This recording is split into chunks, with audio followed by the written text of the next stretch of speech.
Hello, Tonali. What a magnificent day to be a Newcastle United supporter, eh? The sun was shining at St James Park, and our lads put on a proper show against Chelsea that's got us tantalisingly close to Champions League football once again. What do you think about Eddie Howe's tactical masterclass, switching to a 3-4-3 formation that completely nullified Chelsea? And how confident are you feeling about our chances of finishing in the top 5? Now we're sitting pretty in 3rd place.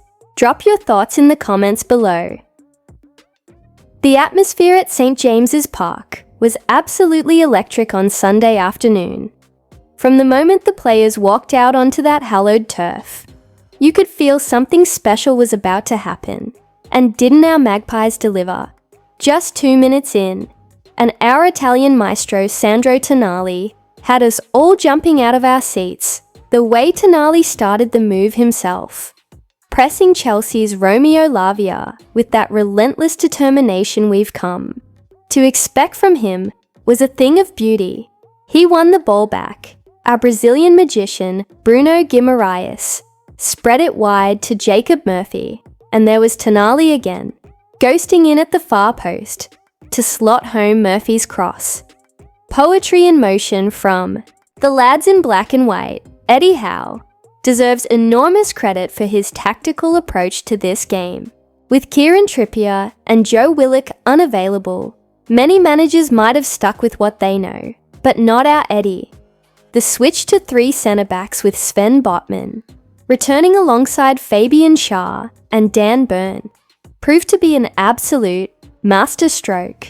Burn in particular deserves special mention for the way he completely marked Chelsea's danger man Cole Palmer out of the game. The noise from the Gallowgate end, the Leazes end and the East stand was absolutely deafening throughout. This is what St James's Park is all about, creating an atmosphere that gives our players that extra push and makes opposition players wilt under the pressure. We truly have the best supporters in the world, and days like this prove it beyond any doubt. Chelsea's Nicholas Jackson did himself and his team no favours with that moment of madness in the 35th minute. There was no need for that forearm into Botman's face. He looked right at our defender before throwing the elbow. Initially, referee John Brooks only showed a yellow card, but VAR intervened, and the correct decision was made. Chelsea down to 10 men, and Newcastle in the driving seat. What impressed me most about the first half was our intensity and aggression. We swarmed all over Chelsea's backline, with Anthony Gordon and Harvey Barnes driving infield to support Alexander Isak, while Murphy and Tino Livramento provided excellent width from their wing-back positions. It was a tactical masterclass from Howe, and Enzo Maresca had no answer to it. The second half brought a bit more pressure from Chelsea than many of us might have expected. Even with 10 men, they started seeing more of the ball, with Palmer finally getting involved and Marc Cucurella causing some problems down their left flank. There were a few nervous moments, especially when Nick Pope had to make that fantastic fingertip save from Enzo Fernandez's drive with just 9 minutes left. But this Newcastle team has character in abundance. Just when the nerves were starting to jangle around St James's Park, up stepped our beloved Bruno Guimaraes in the 90th minute. Dan Burn laid it off to him on the edge of the box, and Bruno's effort took a deflection off Reece James to loop over Sanchez and into the net. The relief and joy that erupted around the ground was something special to witness. This victory leaves us sitting pretty in 3rd place on 66 points, 3 ahead of Chelsea, who occupy the 5th and final Champions League spot, with just 2 games remaining, away to Arsenal and at home to Everton. We're tantalisingly close to securing Champions League football once again, barring a mathematical miracle involving Aston Villa's goal difference. Just 1 win from our final 2 fixtures, we'll guarantee that top 5 finish we're all dreaming of. What a journey this has been for Newcastle United. Not so long ago, we were a club stuck in the doldrums, with little hope or ambition. Now, we're on the verge of dining at Europe's top table once again.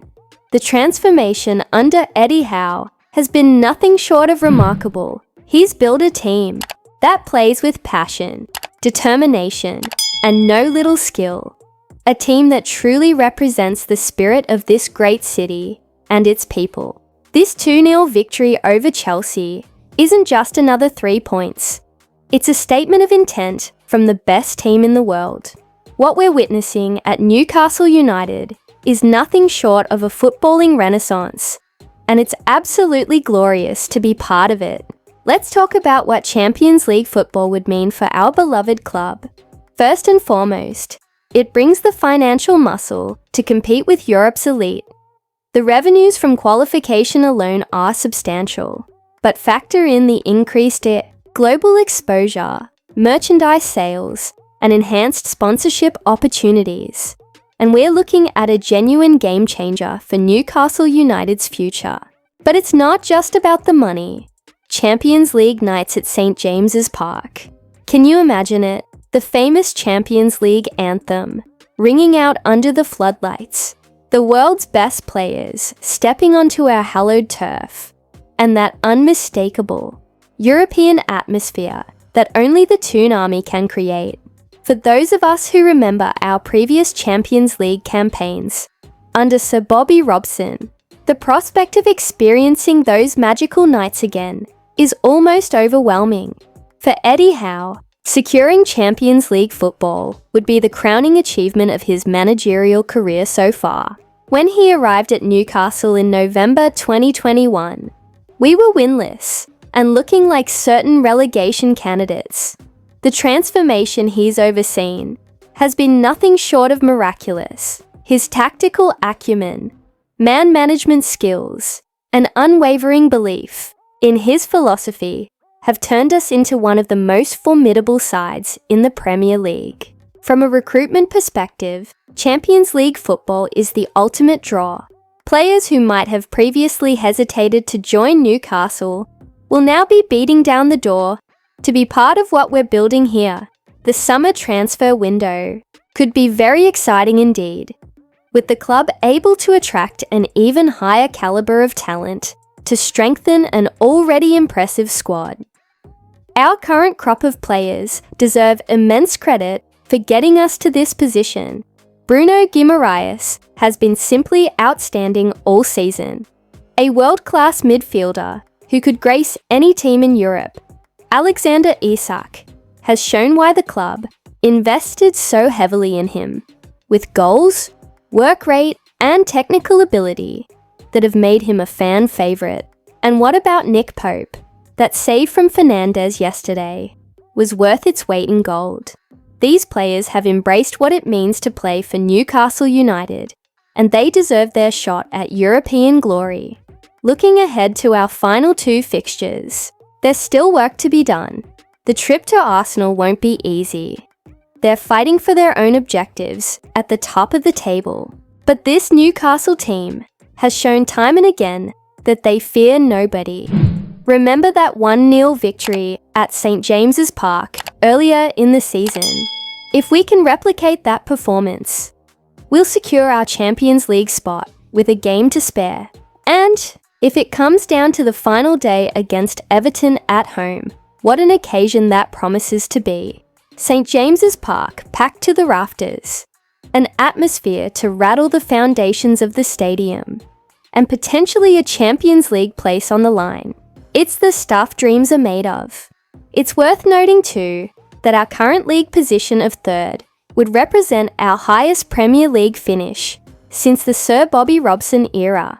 For a club with the proud history and tradition of Newcastle United, returning to those heights is where we belong. The dark days of mid-table mediocrity and relegation battles feel like a distant memory now. The resurgence of Newcastle United hasn't happened by accident. From the ownership's investment and ambition to Eddie Howe's tactical brilliance, From the recruitment team's smart signings to the connection between players and fans, everything has aligned perfectly to create this moment of opportunity. And speaking of fans, I need to mention you lot again.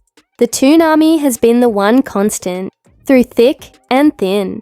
During the difficult years, you still packed St. James's Park, still sang your hearts out, still believed that better days would come. Those better days are here, and nobody deserves to enjoy them more than the Newcastle United faithful. The atmosphere you created yesterday against Chelsea was the proverbial 12th man, and it made a difference. As we stand on the brink of returning to Europe's elite competition, there's a palpable sense of excitement around the city. Newcastle United isn't just a football club. It's the beating heart of a region, and when the team is doing well, the whole city walks with a spring in its step. That's the power of football, and that's the power of Newcastle United. So, I'll leave you with this thought. Whatever happens in these final 2 games, remember how far we've come, and how quickly we've done it. But make no mistake, this isn't the end of the journey. This is just the beginning of what promises to be a golden era for the best team in the world. Well, that's all from St. James's Park for today. Lads and lasses, keep supporting the best team in the world, and I'll be back with more updates soon. Away the lads!